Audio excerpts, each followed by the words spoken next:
राम राम दोस्तों, आप सभी का स्वागत है आपके अपने YouTube चैनल हिंदुस्तान न्यूज़ पे। तो दोस्तों, बात करते हैं आज सबसे पहले अयोध्या की। अयोध्या में अधिकतम तापमान 41 डिग्री सेल्सियस पहुंच गया है और नौ तपा मौसम की बेरुखी से अयोध्या में बालक राम की सेवा में बदलाव किया गया। उन्हें बेहतरीन हल्की कढ़ाई किए हुए सूती वस्त्र पहनाए जा रहे हैं। हल्के आभूषण से श्रृंगार किया जा रहा है। पुजारी संतोष कुमार तिवारी ने बताया कि प्रभु को रोज दही या लस्सी के साथ मौसमी रसीले फलों का भोग लगाया जा रहा है। इसमें आम, मौसमी, इलायची, खरबूज, तरबूज आदि शामिल हैं। रामलला के लिए नया एसी आ गया है जो जल्द गर्भगृह में लगाया जाएगा। अभी गर्भगृह में कूलर लगाया गया है। ट्रस्ट के महासचिव चंपक राय ने राम मंदिर को एसी सौंप दिया। चंपत राय का कहना है कि ट्रस्ट भगवान की सेवा लगातार बेहतर कर रहा है। भगवान की हर छोटी से छोटी ज़रूरत पर ध्यान दिया जा रहा है। तो दोस्तों, ये थी खबर भगवान रामलला के अयोध्या मंदिर की। आप लोकसभा चुनाव के आखिरी चरण के चुनाव से पहले पीएम मोदी ने पश्चिम बंगाल में टीएमसी के शासन को लेकर चर्चा की। उन्होंने कहा कि टीएमसी बंगाल में अपने अस्तित्व की लड़ाई लड़ रही है। मोदी ने न्यूज एजेंसी से इंटरव्यू के दौरान कहा, पश्चिम बंगाल में पिछले विधानसभा चुनाव में हमारे 3 विधायक थे। इसके बाद बंगाल की जनता ने हमें 80 विधायकों तक पहुंचा दिया। टीएमसी के लोग बौखलाए हुए हैं।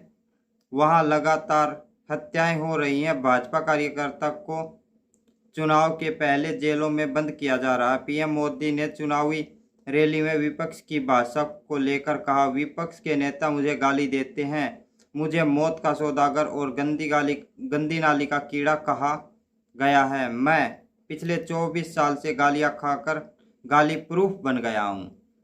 और संसद में हमारे एक साथी ने हिसाब लगाकर बताया कि मुझे 110 गालियां दी गई, चाहे चुनाव हो या न हो। विपक्षी मानते हैं कि गालियां देने का हक उनका ही है। वे इतने निराश हो चुके हैं कि गालियां देना उनका स्वभाव बन गया है। तो ये था दोस्तों पीएम मोदी का इंटरव्यू, जिसमें उन्होंने बात की कि मैं गाली प्रूफ बन गया हूं। करते हैं, कांग्रेस की राष्ट्रीय महासचिव प्रियंका गांधी हिमाचल दौरे पर है। मंगलवार को उन्होंने ऊना के गर्रेट और लेहड़ में रैली को संबोधित किया। इसके बाद हमीरपुर के बड़सर में रोड शो निकाला। प्रियंका ने कहा, हिमाचल में मेरा स्थायी घर है। मेरा दिल दिल्ली में नहीं हिमाचल में बसता, इसलिए मैं बार बार हिमाचल में यहाँ की भोली भाली जनता से मिलने आती हूँ। यहाँ के सांसद लोगों का हालचाल नहीं पूछते। वह बड़े बड़े महलों व क्रिकेट और मैचों पर दिखाई देते हैं। अग्निवीर योजना लाने वाले सरकार के दिल में देशभक्ति नहीं हो सकती। प्रधानमंत्री अक्सर कहते हैं कि हिमाचल उनका दूसरा घर है। जब आपदा आई तो एक बार प्रधानमंत्री यहाँ नहीं आए। राहत एवं बचाव कार्य के लिए केंद्र से एक भी रुपया नहीं आया। जब हिमाचल आपदा से बाहर निकलने लगा तो मोदी और यहाँ के सांसदों ने चोरों की तरह सरकार गिराने की कोशिश की। 100 करोड़ देकर विधायकों को खरीदने वाले धर्म की बात करते हैं।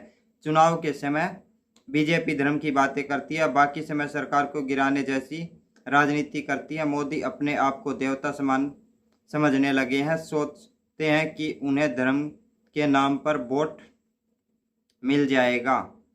तो ये प्रियंका गांधी ने बातें कही हिमाचल के अंदर। तो दोस्तों ने मंगलवार 28 मई को मुख्यमंत्री अरविंद केजरीवाल की अंतरिम जमानत पर तत्काल सुनवाई करने से इनकार कर दिया। दिल्ली सीएम ने मेडिकल ग्राउंड पर 1 जून तक मिली अंतरिम जमानत को 7 दिन बढ़ाने की मांग की थी। जस्टिस जेके माहेश्वरी और जस्टिस केवी विश्वनाथन की वेकेशन बेंच ने कहा कि अंतरिम जमानत बढ़ाने का फैसला सीजेआई करेंगे, क्योंकि मुख्य मामलों में केजरीवाल के खिलाफ फैसला सुरक्षित है। केजरीवाल की तरफ से वकील अभिषेक मन्नू सिंघवी ने दलीलें रखी। केजरीवाल को ईडी ने शराब नीति से जुड़े मनी लॉन्ड्रिंग केस में 21 मार्च को गिरफ्तार किया था। 50 दिन जेल में रहने के बाद उन्हें 10 मई को जमानत मिली थी। उनकी 21 दिन की जमानत 1 जून को ख़त्म हो जाएगी। इसी को लेकर केजरीवाल जी ने चार्जशीट फाइल की थी जमानत बढ़ाने के लिए, 7 दिन की जमानत बढ़ाने के लिए। तो उसको कोर्ट ने सुनवाई करने से इनकार कर दिया और कहा कि जमानत का फैसला सीजेआई करेंगे, क्योंकि वहाँ के जो मुख्य न्यायाधीश हैं उन्होंने ही और फैसले सुरक्षित कर रखे हैं। तो दोस्तों अब बात करते हैं पश्चिम बंगाल में रविवार को आए रेमल तूफान का असर अब नॉर्थ ईस्ट में दिखने लगा है। मिजोरम में तूफान के कारण लगातार हो रही वर्षा की वजह से मंगलवार सुबह 6 बजे आइजोल में एक पत्थर की खदान ढह गई। अब तक इसमें 27 लोगों की मृत्यु हुई है। इसमें 4 साल का लड़का और 6 साल की लड़की शामिल है। 2 लोगों का रेस्क्यू भी किया गया है।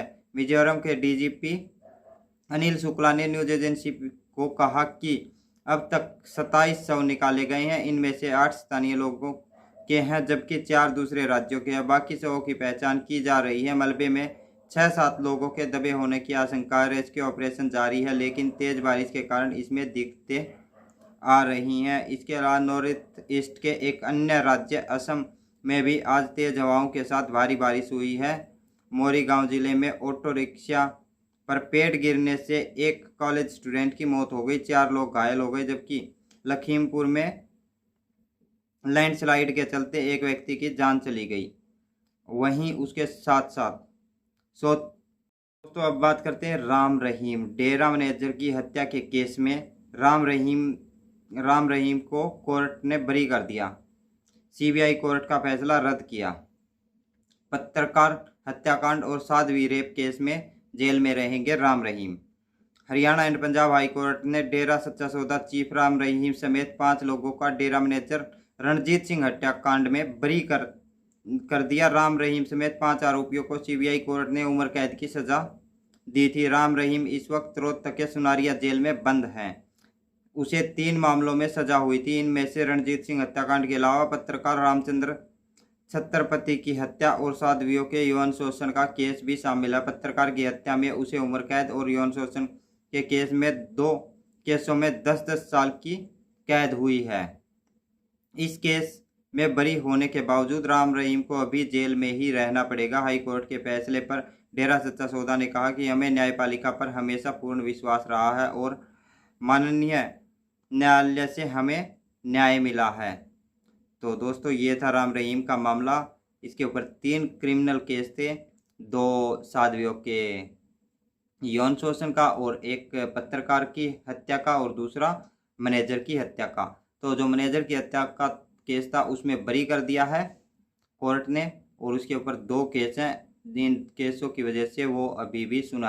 और खबर निकल के आ रही है पीएम नरेंद्र मोदी को लेके, तो उनके चुनाव के आखिरी फेज की वोटिंग से पहले वो कन्याकुमारी जाएंगे। वे वहां रॉक मेमोरियल के उसी शिला पर ध्यान लगाएंगे जहां स्वामी विवेकानंद ने ध्यान लगाया था। लोकसभा चुनाव के 7वें और अंतिम चरण में 57 लोकसभा सीटों के लिए 1 जून को मतदान होना है। इन सीटों के लिए चुनाव प्रचार 30 मई की शाम 5 बजे थम जाएगा। मोदी जी 2019 में आखिरी फेज की वोटिंग से पहले केदारनाथ गए थे। वहां बन्नी रुद्र गुफा में 17 घंटे ध्यान लगाया था। नरेंद्र मोदी जी 30 मई की शाम को कन्याकुमारी पहुंचेंगे। मोदी जी का 30 मई की शाम तक तमिलनाडु के कन्याकुमारी पहुंचने का कार्यक्रम है। न्यूज एजेंसी ANI के मुताबिक वे विवेकानंद रॉक मेमोरियल पर 30 मई की रात से 1 जून की शाम तक ध्यान लगाएंगे। तो दोस्तों ये था मामला, लास्ट आप लोगों से बात की बताया। तो दोस्तों आप लोगों को वीडियो कैसी लगी? अगर वीडियो अच्छी लगी हो तो वीडियो को लाइक करो, शेयर करो, चैनल को सब्सक्राइब करो। मिलते हैं नेक्स्ट वीडियो में, तब तक के लिए जय हिंद, वंदे मातरम, भारत माता की जय। जय श्री राम, हर हर महादेव।